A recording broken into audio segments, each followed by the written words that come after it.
Hey, what's up guys? Phoenix here. This video is going to be another YGOpro duel video, and this time it is going to be with me playing Mermails, the list that I played at YCS Anaheim. I made a deck profile that I put up on the channel yesterday. The link to that will be in the description, as well as there might be an annotation on the screen if you want to actually go watch the deck profile and actually hear my reasonings on card choices and why I think the deck is good and all that sort of nonsense in certain different areas. But you'll also get a lot of that reasoning and explanation from the natural gameplay that I do during the video. This one, as well as some other ones that I plan on doing with this deck. I really love playing this deck.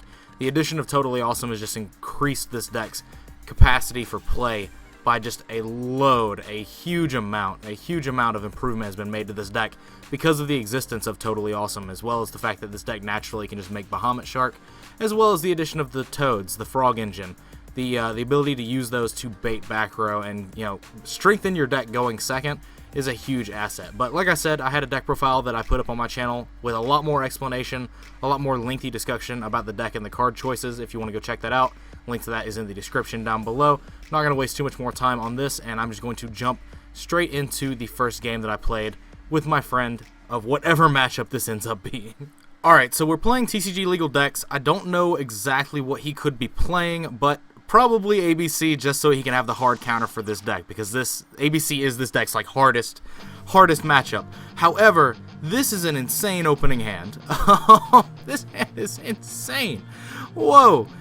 So we'll just start out with Specialing Swap. And this is actually just really good because I get to like, since I open the swap and the Ronin, I get to send swap and I don't have to bounce swap for this. So that's actually just great.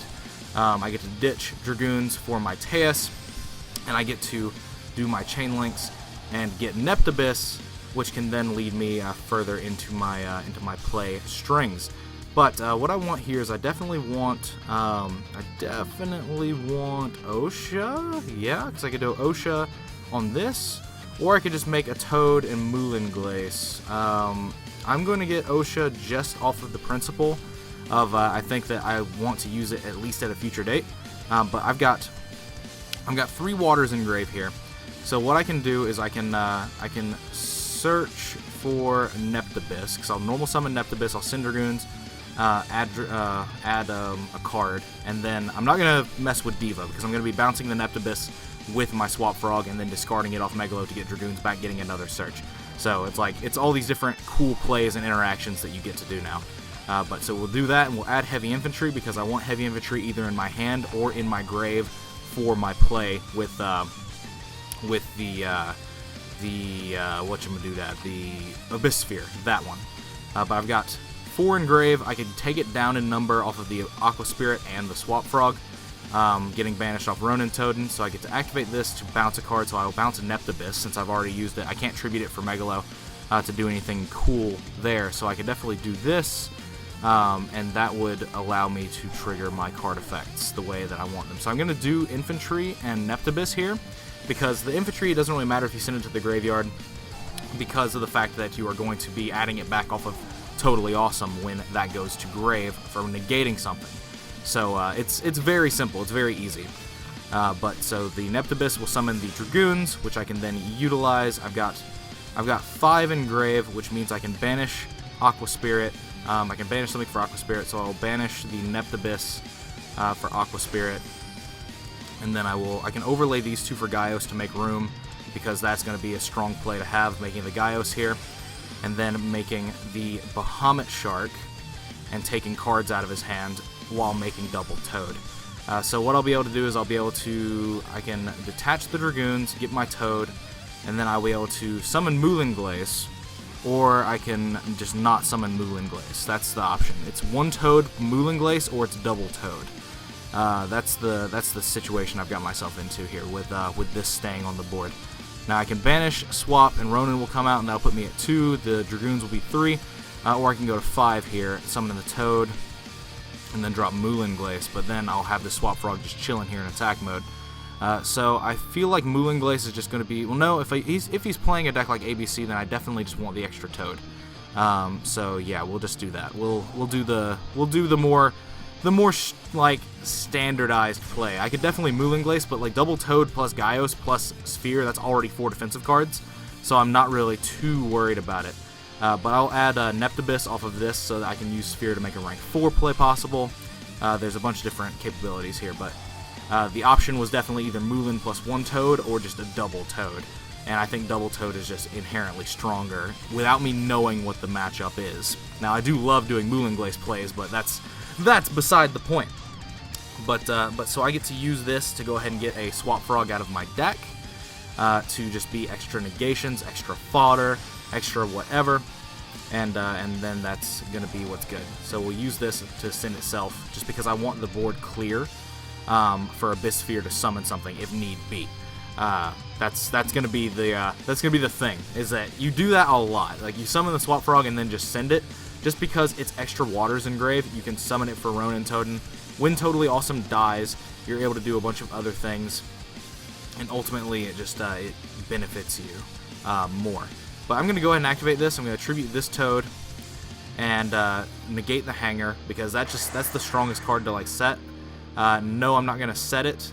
I'm going to use the Toad's effect to add back my heavy infantry, because that just seems like it's going to be the best situation to be in. Because I've got Gaios, so I can negate his like gadgets, or his Tsukiyomi, so that's really strong. And otherwise, I basically just get to end his turn. Like this is just so far in my favor because of the fact that Gaios and all of these, it's 4 defensive cards against 6 cards, and he has to combo off into these cards in order to make ABC Dragon Buster. So I wasn't too worried about any of that like being a problem. But so in phase, I'm not going to do anything here, and I've got Gund. I can summon Neptibus, but I don't have anything to send because I've only got the 1 Marksman left in my deck. I can summon Ronin Totem and do things there potentially, but I've got this Toad, which is basically free, and what I'm going to end up doing is using this Abyss Sphere here, and I'm going to use it to summon Turge from my deck. What is that? Oh, that's Artifact Sanctum. So we will use this to negate the Sanctum. I'm going to lose a card on my board, but I'm okay with that. I'm pretty okay with that, because I think I just get to kill him this turn. Or actually, I shouldn't have even negated the Sanctum. I should have just negated the artifact when it came out. I'm absolutely stupid. But yes, I'll set it so that it doesn't trigger Engrave. And then this will summon Turge from my deck, which I can then use to discard my Neptibus as cost, and I can attempt to add back any of them. It doesn't matter, it's going to get negated off of the Sphere, but the Neptibus triggers summoning my Dragoons, so I get to just make rank 4s over and over again. But so the rank 4 I'm going to make here is I'm going to make Dweller, just because the gadget has a graveyard effect, obviously, and we don't want that to resolve. But I'm going to look at my graveyard. 1, 2, 3, 4, 5, 6, 7. So I've got 7 in grave, meaning if I detach this Dragoons, I'll go to 8. And so yeah, I'll be well out of Moulin Glace range, because even if I banish Swap for Ronin, that only removes 2 cards from grave.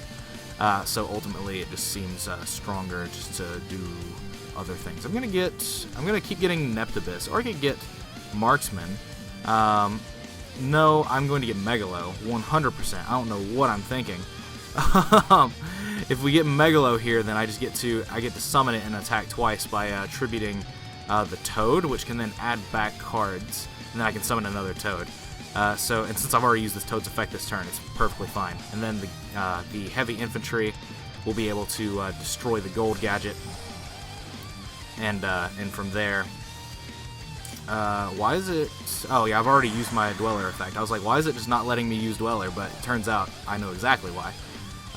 But so we'll gain 2 attacks. We'll use Totally Awesome's effect here, and we'll use that to add back Gund, so that Gund can be used at a later date as well. This will summon another Toad if it's not over this turn, but it should just end this turn. Like this deck puts like so much damage out. I don't even know how much this is. This is 58, and then all the rest of this. So I'm not even attacking with the Megalo. So that was 8,000 and then 58 on top of that. So like that's pretty insane. But now we're gonna have to go second against this deck. And so basically, okay, we opened the Toad and we opened Soul Charge. That's actually really good. We opened the Sphere though, which isn't too great. Oh my god, really? Set card, set pass? Like, you're playing Artifact. Well, he's playing Artifacts. That's true. So like, he's playing Artifacts, so he can definitely stun my turn out with like a Sanctum. But yeah, that's kind of weird. So I can do this. I can Soul Charge, for like a lot. So yeah, what we'll do is we'll go ahead and activate this first, discarding Swap and Dragoons, because I'll summon this Megalo. I'll use the Dragoons effect to trigger to summon Neptibus, and then I'll try to send the other Dragoons and add Marksman, and then from there I'll have the Soul Charge backing me up, so that I'll be able to potentially just stay very, very much in this game, ahead of the game rather. Not even staying in the game, because as of right now he didn't open Dragon Buster, so like that's very much in my favor. But we'll see. We'll see what happens here. So we'll get Neptibus, we'll normal summon it, we'll see what happens. Because I could potentially get rid of a few of these off of Marksman's, but depending on how this goes is going to be what the situation is. But so we'll send Dragoons and we'll attempt to add probably Marksman, even though I know that he plays artifacts. I think it's just better for me to play into them and force them early, and then just sit back with my cards like Abyss Sphere to stop him from resolving Tsukiyomi. And then that basically leads me to be in a very advantageous situation. So I think that's the way that we want to do this. Artifact Sanctum. Okay, so Sanctum for what? Moral Tech? Moral Tech to pop the Megalo. Okay, that's something I'm not too terrified about. I've got those. I can definitely add. I can go ahead and add the infantry, because I could definitely bounce this to my hand off Swap Frog, and that wouldn't be too much of an issue. Actually, I think I definitely want to add. Yeah, we'll add infantry, because then I'll be able to pop the Moral Tech. I don't want to leave him with these cards. So the Moral Tech can trigger, and it's going to pop what? My Megalo? Okay, that seems fine. This seems fine and dandy, because then I can just soften up these back row with the Marksman and the infantry, and then I can Soul Charge and see if I'm going to get, basically, if he has Scythe is going to be what the key thing here is. So the fact that I drew this sphere kind of sucks, but I'm going to pop this one. If it's Scythe, then I'm going to get punished. Oh, it's Dimension Barrier. Okay, so it is Scythe. So we'll take that. We'll take note of that.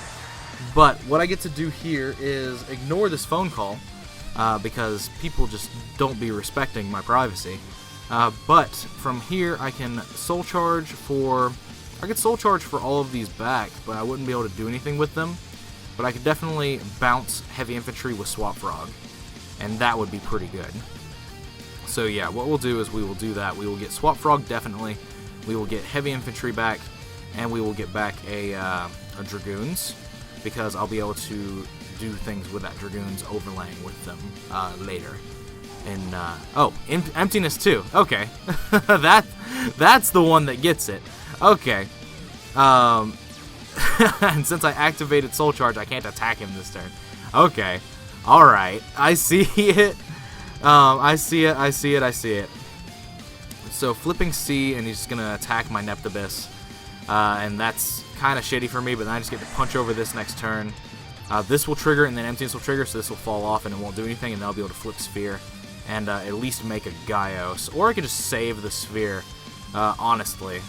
It might just be better to save the Sphere, because the Gaios isn't going to have a lot of value, and I could definitely draw something like Neptibus or something and just advance my engine further. So yeah, we'll just pass. The Sphere doesn't really need to be flipped here. Even though it would force through more damage and force through a terraforming, I don't think it needs to happen. I definitely don't think it needs to happen, especially since Gaios wouldn't do anything to this situation of he's going to be able to get A, B, or C and equip the other copy and then banish all of them for Dragon Buster. Like, that's not something I'm really too terrified about. Like, this is going to end the game for me regardless of what happens. So that's the issue. That's the issue as it's presented to me, is that I'm going to be facing down Dragon Buster with minimal cards. But I get to go first next game if I lose this game, so like I'm in a very good situation to go into game 3. Like, you definitely want to win the die roll against ABC. Like, you can lose the die roll against almost any other deck, but you definitely want to win it against ABC. Like, that's 100% the thing you want. But so once this hanger activates, I'm gonna go ahead and discard this Max C, because it's in his favor to make Tsukiyomi and then go into Dragon Buster. Like, it's heavily in his favor to do so. And if he does so, then it makes me have more cards to deal with. Like, if he didn't have the Thrasher and you just normal summon Day, I would definitely have to discard Max C and just take a fresh card off of the Dragon Buster. And especially since Soul Charge is no longer in my deck because I used it, that's a problem.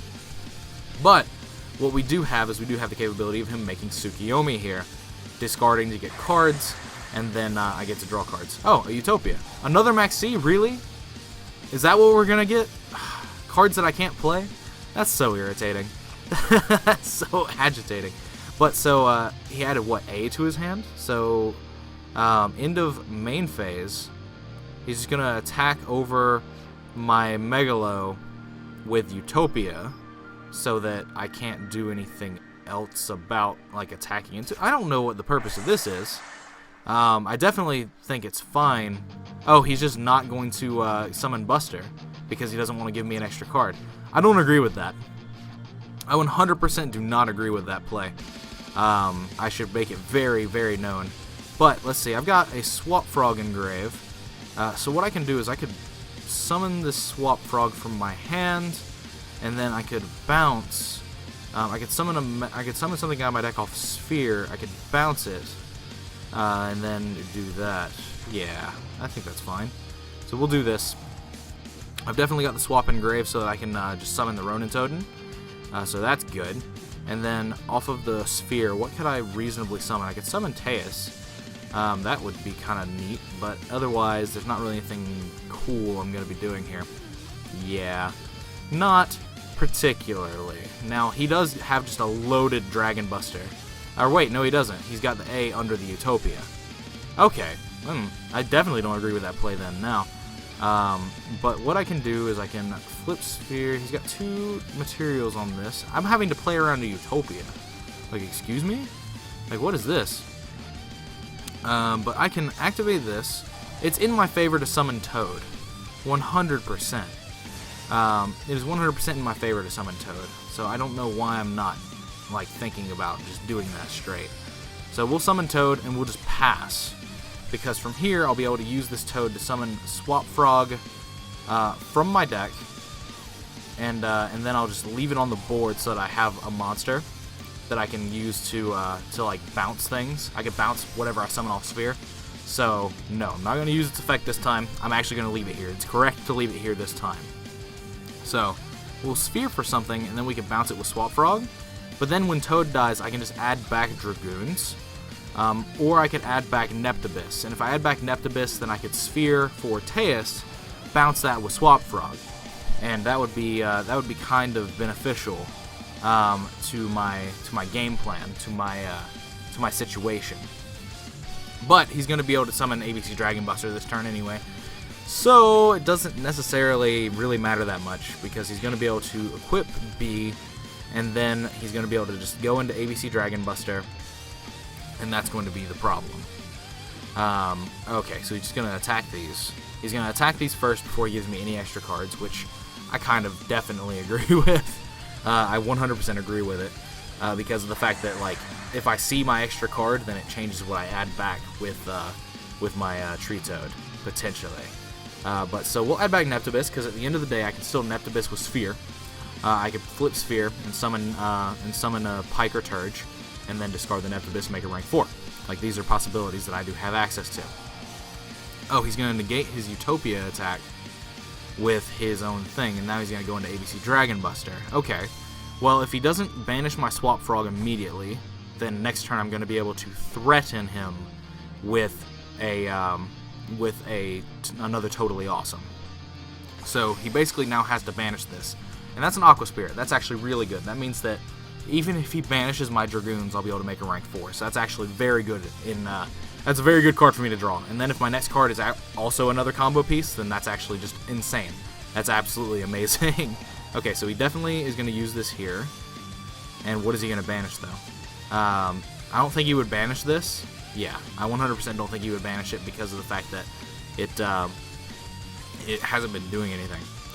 But so Pot of Desires, I could definitely use that for some benefit. I'm going to flip this and see what happens first. And so, okay, so it's resolving. And so what I'll do is I'll summon Turge. And so now I'll threaten with a rank 4. And the rank 4 will be something like Utopia the Lightning or something. Something. Like, something. It doesn't have to be something that actually matters. It's just going to be something. So this will summon the Dragoons, and the Dragoons is a prime target for banishment off of this Dragon Buster. And then I'll follow up with Pot of Desires, basically attempting to draw into an instant fusion, because at that point I probably just blow this game heavily in my favor. If it's a Teus or some... Ooh, really? Not even going to do anything about it. Cool. Cool beans. Cool things. Cool sir. I could just summon Dweller and go ahead and put him under Dweller so that these don't activate their effects. And yeah, I think that would be ideal for me. I could summon 101 and attempt to suck up his Utopia. 101 is a pretty good card to try and banish. I can summon Bahamut Shark, threaten with another Toad. You know what? I'm going to. I can't activate this because of the sphere. That's right. I definitely messed up there. That's 100% my goof. But so I guess we'll summon the Bahamut Shark. No, we'll summon the Dweller, because the Dweller I can at least chain. Yeah, I think I lost this game. I lost this game because I flipped this first, which I kind of couldn't avoid doing, per se. But it's definitely not the best that I could have done. I could have activated this first, and then, like, I could have definitely banished the Turge, but the likelihood of me banishing Turge, Pike, and Pike is really, really low, so I don't think it would have been too big of a problem. Yeah. But, so, from here, I can get Diva. I can get Diva, summon Neptibus, but that's not going to do anything. It's going to make it totally awesome. Or, that's not going to make it totally awesome. It's going to make a, Tatsunoko and do nothing. Yeah, I've lost this game. This game is not mine to win. Especially since there's no targets left in my deck off of the Neptibus. So, like, there's nothing I'm going to do with it. I'm not going to do anything with it. But it's still probably going to get banished. Yeah, it is. Okay. That's fair. Weird. That's okay. But so I could attack this, and this would fall off and not do anything. But yeah, I'm way too far behind in this game. This is the matchup that you side the most heavily for. Like, that's just the reality, is that you side very heavily for this matchup because of the fact of how hard this matchup is when you don't draw, like, Toads, or when you get just, like, unreeled out. And, like, that's kind of the way it was with Emptiness. Like, Emptiness on the Soul Charge was pretty huge. Let's not be too unreasonable about it. That was actually just huge. So I got Moral Tech, I got Dimension Buried, and then I got Emptiness. And so, like, that was the part where, like, things just went really down. But so what I'm gonna do is I'm gonna summon this Ronin Totem for a purpose, and the purpose is that I'm going to summon this Aqua Spirit, and it's going to basically do nothing. It's very, very much going to do nothing. But since this is face up, I can't activate Desires, so that's a problem. I can't Synchro with this. I don't have a level 8 in my extra deck. But what I am going to do is I'm going to use this, and I'm going to attempt to, let's see, that's on that A, and this is on that. So what I'm going to do is I'm going to attack this and see if the Utopia gets a negate. And if that's the case, then I get to attack with Deep Sea Diva, but it's ultimately just, it's not winnable for me at this point. I don't even know why I'm still playing. In fact, I'm just going to surrender now because I'm going to lose next turn. Yes, I lose this game, and I don't want the video to get way too long. Like, if he had negated the attack with Utopia, then I would have attacked with Diva into it just to kill it, and then that would have been fine. But, so yeah, there's no way I win that game. There's no way in hell that I win that game, and I realize that, so I'm just not going to subject myself to it. But so from here, I opened Diva, which is really good because that means I get to summon Moulinglace, which is neat, weird, whatever word you want to use. And then so that is one engrave, so I can add the Megalo. The Megalo can discard these. And then from there, that would be Leo and a thing, maybe? I've got a Neptibus in hand, so what I could do is I could tribute these two. The Neptibus will bring back the infantry. Yeah, there's no way I'm going to be able to make a Toad here, I don't think, with this combination of cards in my hand. Or wait, there is! I've got Mander. So what I can do is I can get Megalo here, and what I can do is I can discard Mander and Dragoons for this Megalo, right? And so what I'll do here is I'll do those. This will summon. The Dragoons will activate. I'll activate this to get my Sphere. And then the Dragoons is going to search another Megalo. And so from here, I'll be able to go Megalo, discarding Gund and Neptibus. And that will allow me to get cards back. Now what I'm going to do is I'm going to just Synchro away first, just to make room for all these things to happen. So Tatsunoko here. And I'm going to summon Megalo, and then these are going to summon 2 more cards. So that's 3 spaces. That's all I need.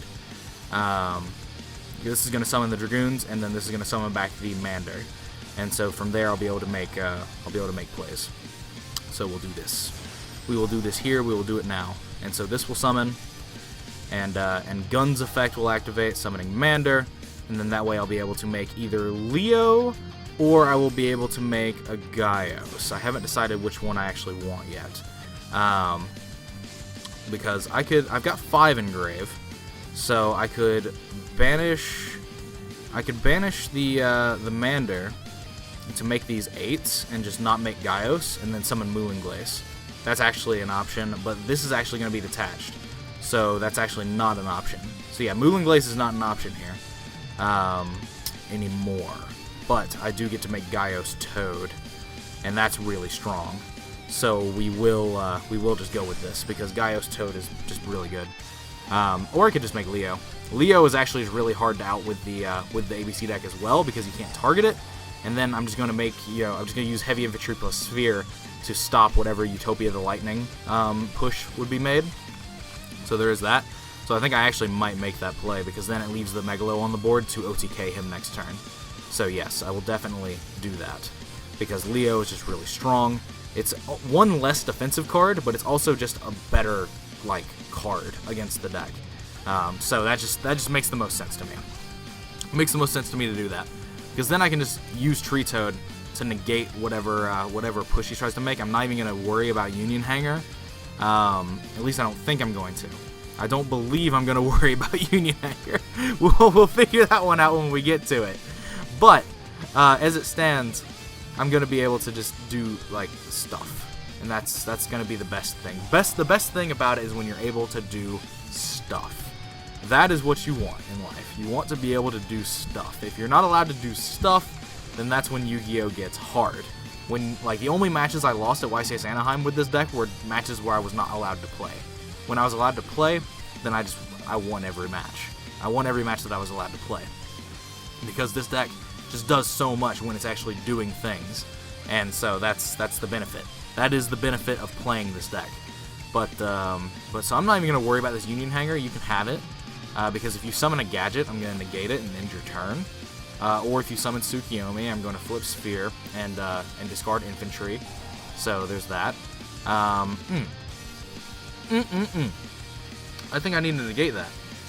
I think I 100% need to negate this, and that's sad. But we will negate it. We'll negate it, and I will set it so that I don't avoid having a battle phase next turn. That's ideal. I would like a battle phase, please. But I can add back Dragoons. I can add back. I've got this, which I could then use with that. I don't know what I want to add back here. Dragoons is just the safest option, always. So I guess that's fine. But now Sphere is still a defensive card, which I can use on the Tsukiyomi when it rears its ugly head. So we'll be fine with that. And so this is fine, because I didn't even have to negate a gadget here. That's great. Now, depending on what he has is going to be what makes this good or bad. If he equips a C from deck here instead of B, then that's going to forecast that he has B in hand. And if he does have B in hand, then that's going to be what causes some problems for me, because that means that it's going to make it to where he automatically has ABC Dragon Buster active. But on the same side of that coin, he's not going to be able to get rid of my Leo. And, okay, he's equipping B, which means that when he overlays into Tsukiyomi, I'm just going to use Abyss Sphere. Okay, so the B will activate, and I can't activate Abyss Sphere here. I've just got to do it in the open game state after the B resolves. But wait, this is OCG rulings. Okay, so now I can activate this. Okay, good. That effect resolved. So now I can activate this and not miss timing. I was freaking out because I remembered that this game is coded under OCG rulings in most cases, and so it usually doesn't like to recognize the open game state thing. But that gets negated. It doesn't matter what I pick. And I'm just going to pop the Tsukiyomi so he doesn't get draws. And now he has A and B engraved, but he does not have C. He has C in his hand. So that's a defensive card that's just really strong. That's incredibly strong against this deck. And so now I'm going to actually be able to use this card to pop this. I actually have a card that's an MST that I took from him, and that's actually insane. That's actually just incredible. But so what we'll do is we'll activate this first. We're going to activate this to get Toad first, because I can then tribute it from Megalo, and that's going to be what's the best thing here. The Mander's effect is live, but I've got way too many cards in my graveyard to even begin to think about using Moulin Glace here. So I can just kill him this turn, in theory. That's the theory, at least. I can activate this to ditch this. And this just requires Aquas, so I really don't want to bait the negation. Well, this is 48, this is 31. So, yeah, I can normal summon. I can normal summon the Dragoons, and that would guarantee game. If this card is something that I don't want to deal with. Oh, I can't activate this because I don't have an artifact in deck. Never mind, I didn't even take an MST from him. Great. Great. Great deck. Great card, 100%. It's mandatory to set the artifact, so I can't activate it. But I definitely still believe it's correct to take it because of the fact that if you don't take it, I didn't have a battle phase because it has to stay in graveyard in order to trigger its thing, because it never technically hits the graveyard, and so it doesn't register that it was destroyed. Is the weird ruling, since it doesn't specifically say that it has to be destroyed by an opponent's card effect and sent to the graveyard. It does say destroyed by an opponent's card in your possession, but because it never moves anywhere other than the field, it gets immediately reset to my side of the board. It's not like the game state isn't recognizing it as being destroyed, it's being recognized as being moved. So that's the weird thing. But anyway, yeah, that's how that match goes. Winning the die roll is very beneficial for you to win this match. But otherwise, Leo is very strong, as I've already shown. If he had gone for a Utopia the Lightning play, then I would have been able to flip Sphere and do the exact same heavy infantry play that I did when he goes to enter battle phase. Damn it! Would you stop messaging me right after the game is over? For fuck's sake, I can't handle this. I'm trying to do an outro. Anyway, as always, guys, thanks for watching. Let me know what you guys think in the comments down below about this deck and about these games. Yada yada yada. What do you think about the new Mermail deck, the New Age Mermail deck now that Toad exists, and how the deck is basically really strong again because of this card? All that sort of nonsense. Let me know in the comments down below. Other than that, as I've already said, like, comment, subscribe. Let me know what you guys think. And other than that, thank you for your time as usual. Thanks for watching as always. And take care, guys. See you in the next video.